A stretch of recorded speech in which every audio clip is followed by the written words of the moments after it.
Welcome to Lunch with the Lord. I'm Pastor Mark, and we are in 1 Timothy chapter 5. We'll be looking at verses 24 and 25 this lesson. But before we begin, Jeremiah 15:16, Thy words were found, and I did eat them, and thy word was unto me the joy and the rejoicing of my heart. Now, as we see here in verse 24, he says, some men's sins are open beforehand, going before to judgment, and some men they follow after. Likewise also, the good works of some are manifest beforehand, and they that are otherwise cannot be hid. Now, these two verses in their context seem to be continuing the exhortation that Paul gave to Timothy back in verse 22, where he says,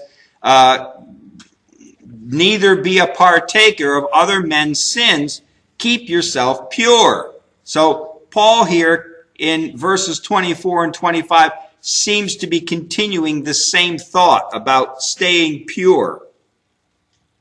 There are people in the world who it is very obvious the kind of sinner that they are. It's almost like when they walk into a room, you have a strong sensation to want to stay away from them. Have you ever been to somebody's house or some kind of activity, and somebody walks into the room, man or woman, doesn't matter, and you just have this sensation that you don't want to be around them, okay, or that there's something about them that you don't want to be around them. And it's like those sins that have a rope around their neck, and they're leading that sinner to the judgment seat of God. This is what he says, verse 24, some men's sins are open beforehand, going before unto judgment. And it seems like some people, their sins precede them. And it's almost like their sins have a rope around their neck, around this person's neck, and their sins are dragging them to the judgment seat of God. And then he says in the last part of verse 24, and some men they follow after. And there are some people who are able to hide their sins, giving forth an air of goodness or honesty or nobility or something like that, some kind of good reputation. Yet because they still reject Christ, they will also appear at God's judgment seat, where their sins in secrecy will now appear. So some men meaning men and women, their sins precede them. But there are others who, they seem to be nice, and they seem to be a good person and have a good reputation, and you don't know much about them. But their sins will follow after them. Again, it's talking about unsaved people. Also can be talking about saved people too.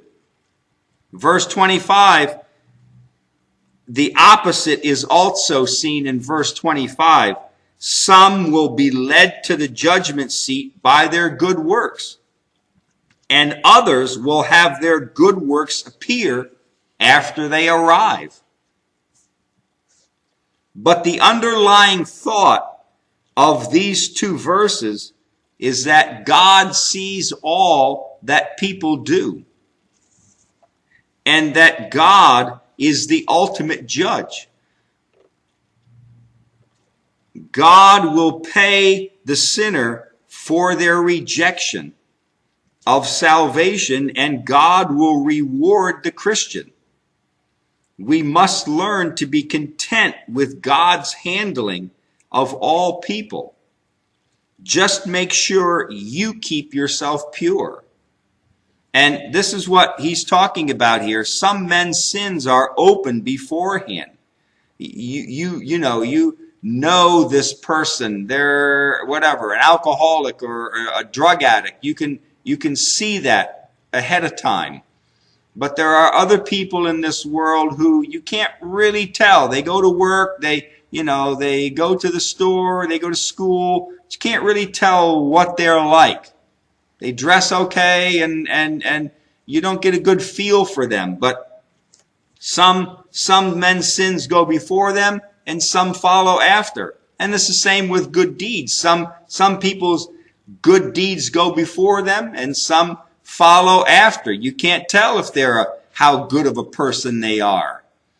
But it will all be revealed at the judgment seat. And what we can rest in is that God sees all and he knows all, and that God is the proper judge because he sees everything and he knows the thoughts and intents of each person's heart. And therefore, he is able to make a proper judgment about people's lives. And we have to rest in that fact. And what he encourages Timothy in verse 22 is, don't be a partaker of other men's sins. And keep yourself pure. Keep yourself away. Shy away from the sinful activities of other people. And abstain from sinful things. And keep yourself true to the Word of God and true to God's heart and God's life. All right? Now, as we start chapter 6, we see here that the first two verses 1 and 2, deal with the instructions that Paul gives now to servants. All right? And there are two types of masters mentioned here. In verse 1, he says, let as many servants as are under the yoke count their own masters worthy of all honor, that the name of God and his doctrine be not blasphemed. And they that have believing masters, let them not despise them because they are brethren, but rather do them service because they are faithful and beloved partakers of the benefit.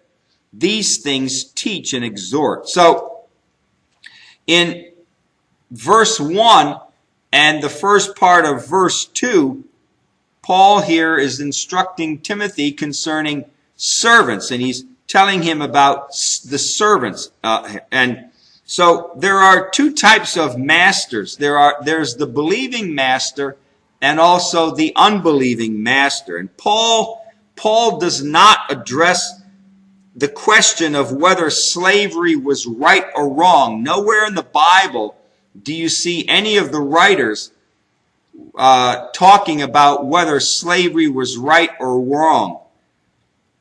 But he deals with the slaves' obligation to their masters and the opportunity that they have to represent God and his doctrines in their slavery by their conduct. So Paul here is encouraging slaves to honor God as a slave and honor his word. And as you do that, you will be a great representative of God and his word. And also honor your master. We'll see that when we get into this verse. And those who have believing masters are to give them full honor and not to take advantage of them because they are a brother or in the Lord. So, Paul is telling servants to honor their masters, whether they are a believer or not, because then in doing that, they will be a great testimony of God and of his word. And God will bless them for that. We'll get into that here next lesson. But until then, walk with the Lord. I know he walks with you.